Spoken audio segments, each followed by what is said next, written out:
Welcome, welcome, Space Cadets. Let's get started.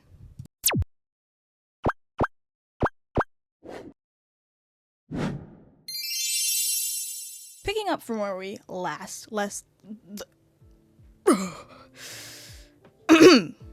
Take two. Picking up from where we last left off, we're going to be diving into the last bits of the creatures within the Heartwell Hymn, and they include some pretty interesting beings, if I do say so myself, because I made them. I'm clever.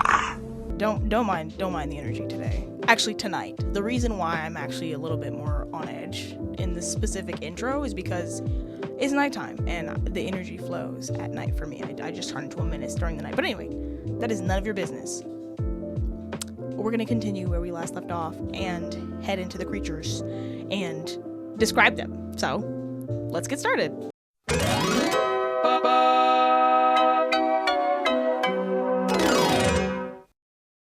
So, to get this across as plainly as possible, the Forsaken are basically what happens when misbehaving children and dark forces decide to play Frankenstein with humanity. Spoiler alert, it does not end well.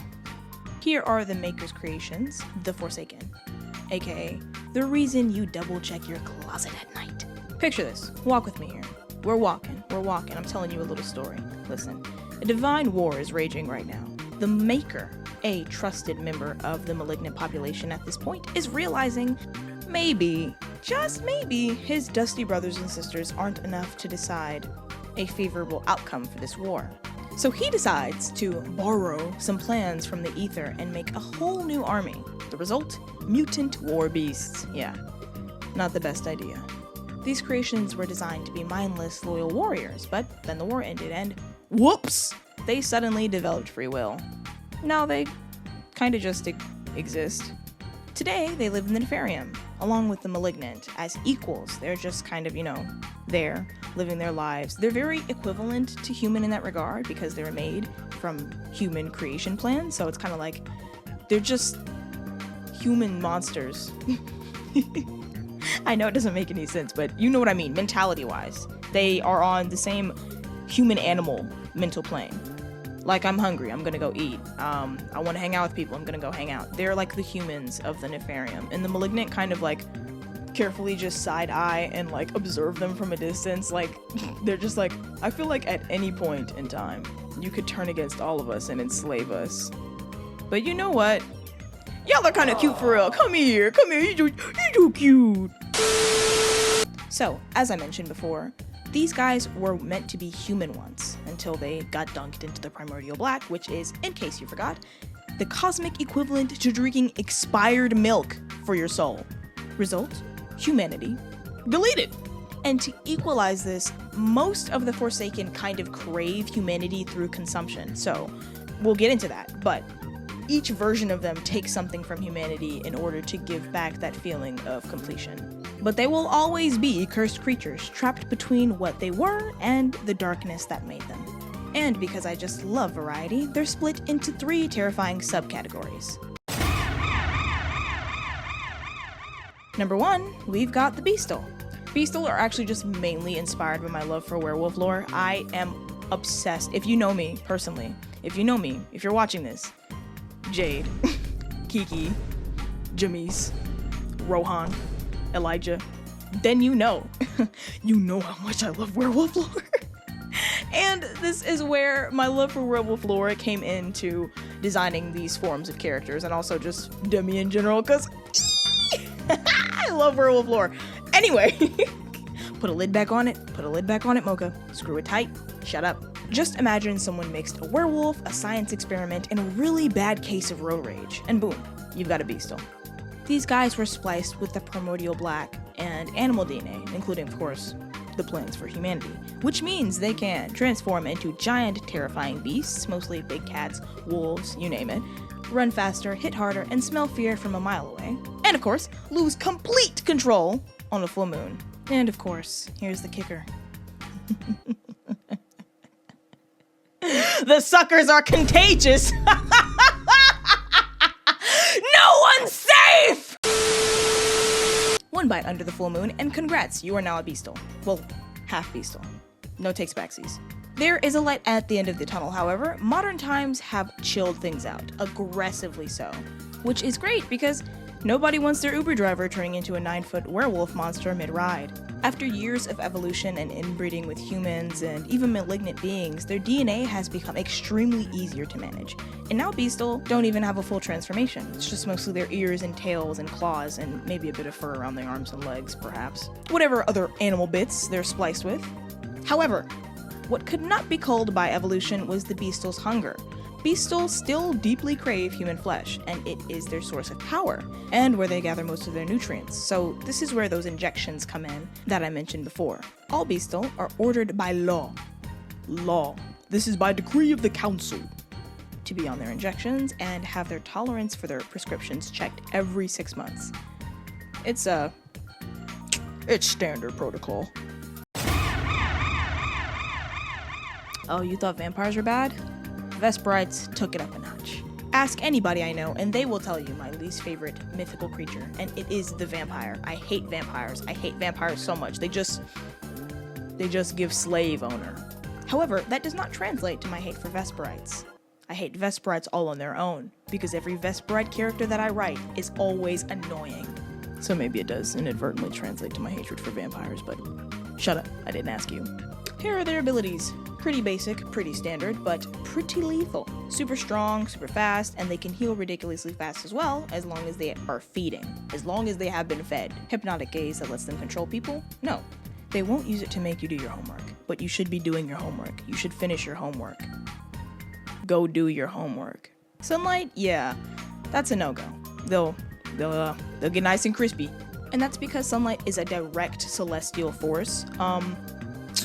Perfectly honed celestial energy hurts everything that is from the Nefarian. Everything that has come from the primordial black is penetrated and absolutely demolished by whole and full and pure celestial energy. So the sun, being a celestial body, destroys Vesperites. You know, I mentioned feeding before. These guys, they don't drink blood. Blood is not for them. They don't care for blood. Matter of fact, keep your plasma. They will drain you of your direct life force. Oh, the stuff that you gain when you wake up in the morning, it's theirs now. You liked having that energy to walk to class? Nope, you're on the floor, you passed out, and you woke up in the hospital. IV bag and all. And the more they consume, the stronger they get. And it's good news if you never want to see daylight again. Now, these guys. These guys are nightmare fuel incarnate, and surprisingly my favorite creatures to design. Shades are Forsaken, who have become one with the darkness, literally. They don't even have faces anymore, just eerie silhouettes that shift like living shadows. And well, eyes too. I couldn't leave behind the eyes. Abilities. Meld into the darkness and become invisible. Silent movement equaling ultimate stealth mode, and shadow stepping, which lets them teleport short distances through the darkness. And depending on the shade's strength, it's a longer distance. So with this ability roster, it's good luck, hopes and prayers, and my deepest apologies for anyone trying to fight one. Because by the time you see them, it's probably already too late. Oh, and if you ever see a shade walking around on Earth, aka Tarthera, don't be fooled. They can disguise themselves to look human. So yeah, sweet dreams.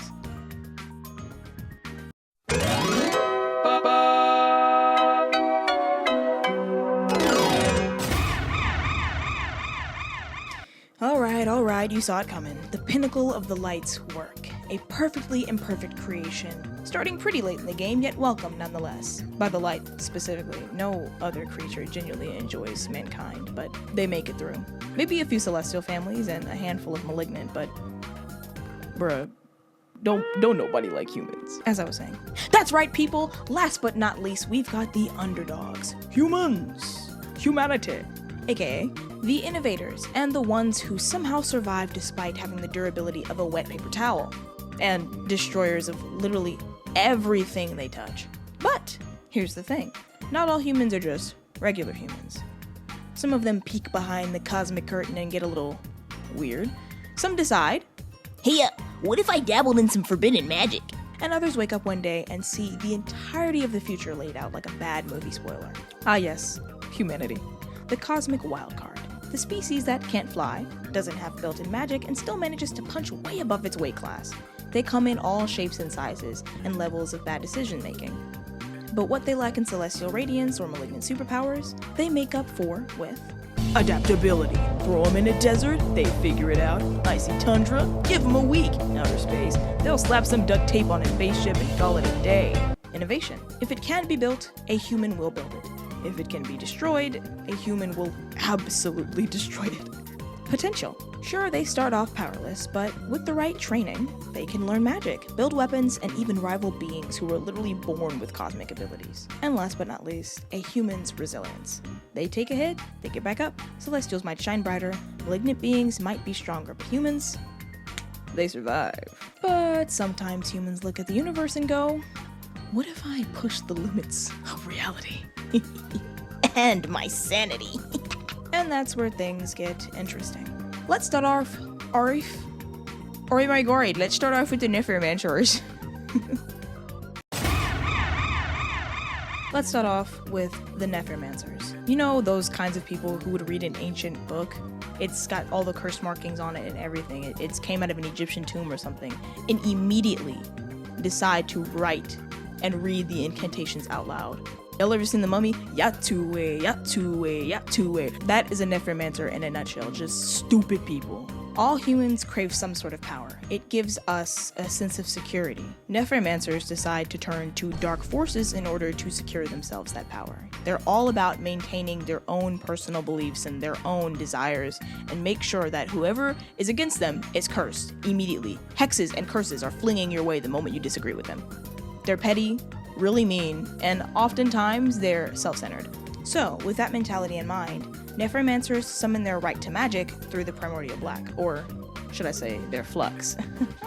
Necromancers can reach its power through things like cursed objects, magical almanacs, and can even inherit magic proficiency through their bloodline. That is, if your bloodline had strong magic in it from the beginning.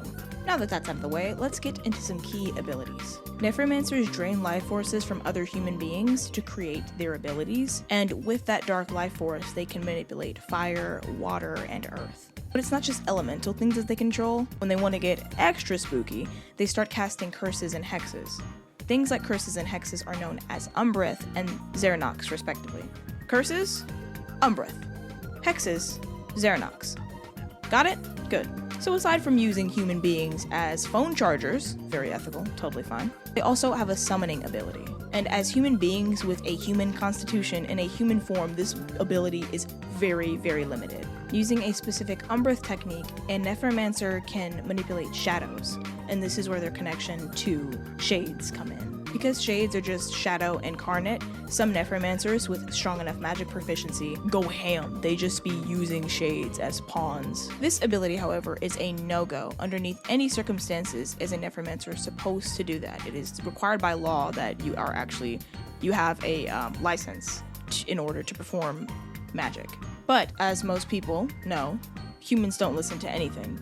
People walk around without gun licenses. So what are you expecting from people who literally have the ability to tap into shadows and earth and rock and fire? Do you think that people of a good constitution would go and get a license? They don't. Necromancers are the worst. I would rather be in a room of Vesperites, a pack of Beastal, and sitting next to Lucian Heartwell himself. I would feel safer in that room than in a room with my own humankind, a Necromancer. Long story short, Necromancers don't always follow the rules. In fact, they hardly ever do, which is why their kind is kind of spurned by literally everybody in the natural and supernatural realms. Being a Necromancer, especially in the eyes of a Celestial, who were meant to protect and serve humanity, is significantly more of a slap in the face than being a malignant being. Because it makes the Celestials feel as though they're not doing their job properly. Like, we're meant to protect you. You're not supposed to need power. You're allowed to be powerless because our job is to make sure that you're safe. That was our first given order. However, humans being humans, be doing what humans do. So, magic it is. All the way back to magic proficiency, however, there is a catch. Not just anyone can be a Necromancer. As I mentioned before, it can run in your blood, but that is a very slim chance, and it is a very specific set of people who have a bloodline strong enough to carry magic throughout it. Your mommy, your daddy, your grandma, your great-great-grandma, your great-great-great-great-great-great-grandma needed to have been performing magic and doing magic in order for you to even have a sliver of it. And, on top of that, you need an extremely high spiritual awareness. This comes in contact and in clutch a lot with a lot of human beings. So, Just remember, spirit awareness is very important. You need high spirit awareness alone just to tap into the primordial black without immediately being disintegrated. So basically, if you're not naturally gifted and you try this, you die. Simple as that. Now here's where things get actually interesting. The seers. The light, Big Papa, oh gracious one, the main man, created seers because, well, he didn't trust Celestials anymore. Yep, drama. See, after the fall of his beautiful children, now known as the Malignant, the light looked at the remaining Celestial brothers and was like, yeah, y'all got greedy. I can't have that. So, instead of letting Celestials maintain control over divine wisdom, the light made seers. They were crafted in the light's image, not as flawless, radiant beings like the Celestials, but as humans, because humans understand that knowing everything is actually a massive burden. Oh, and he did give them knowledge. Prophetic powers. They don't just predict the future, they see timelines unraveling thousands of years ahead. Truth sense. Lies can't fool a seer. They can sniff out deception like a cosmic lie detector. Ethereal connection. While Celestials may have once had dominion over fate, seers can see the raw truth of the universe itself. Astral projection. Why travel physically when you can send your consciousness across realms? Seers don't actively use this power, it happens during a dream state. They can lift from their bodies while they're sleeping and go into the dream realm known as redacted. I am not telling you that right now because I will literally start yapping as I was yapping before in this video. I already know it's going to be long. Stick with me here though. The dream realm. Celestials are also in control of that. That is technically a part of the ether. They cannot harm seers in that state. They cannot try and stop them from seeing what they're finna see. It just happens. That is where the astral projection comes in at. They can't use that at will. That is something that happens during rest and when it needs to happen by light's decree. This all sounds really cool, right? Like you would be a seer and be able to tell what you're gonna have for breakfast and change fate itself because you don't want that for breakfast. You actively get up and get a bagel instead. Oh, cereal's not what you're feeling today? Have some eggs. It sounds like a pretty cool power to have.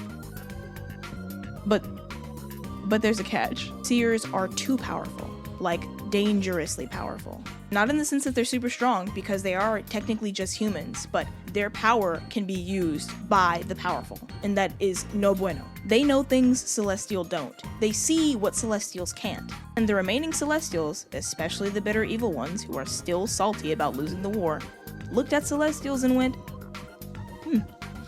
yeah, no, these guys gotta go. So for centuries, Celestials hunted seers to near extinction, because literally lying on half of your Celestial population and having your brothers sit down to hell wasn't enough.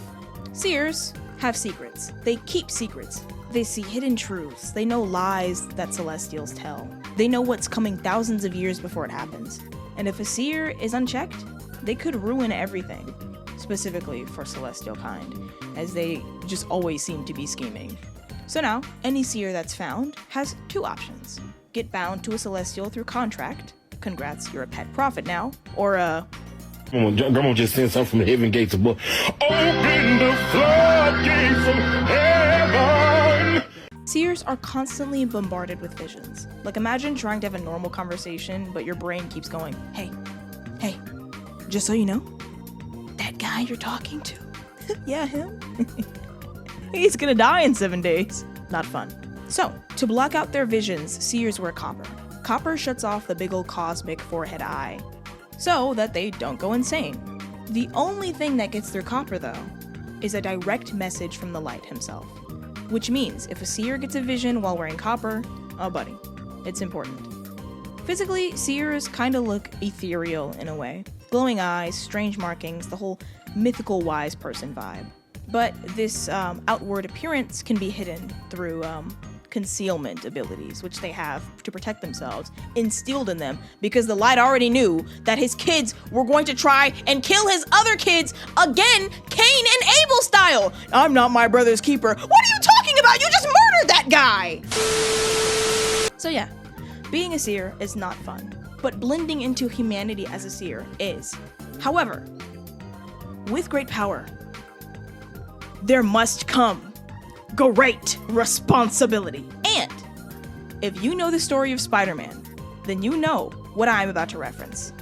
There is no way you see a future that needs to be prevented that was sent to you by the light himself, and you don't go full seer mode and go tell that person who is involved with that future. I don't know how you sit back, watch somebody die in a dream, and wake up the next morning, eat your breakfast, go to work, get in your car, go home, eat your dinner, and go back to sleep. There's no way I could do that. Like, I don't know about you, but I can't be that level of selfish. I would rather die than let somebody's prevented death be weighted on me.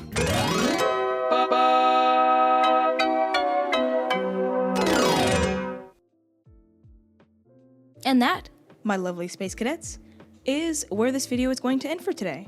That, though, is just the tip of the iceberg. I have a lot more lore involved with each creature and the reasons for them existing, but that's a long video, and that's too many details because this is going to be a webcomic, so you could just read those details and see them visually displayed and everything and just enjoy the storytelling process. If you got a favorite so far, drop that in the comments for me. I'd love to know which of these beings you'd want to meet or avoid at all costs. And for anyone who was wondering, yes, Demi is a malignant beastal hybrid, which is not an uncommon occurrence. So yeah, that's why he's sporting the little ears and tail. He got it from his mama. But yeah, this was really fun. I truly enjoyed this, and I hope you did as well. And if you'd like, you can go on down below me and just whack that like button, maybe gently pat the subscribe button once, and join the crew to become a space cadet. So, as always, stay creative, stay healthy, and have a blessed rest of your day.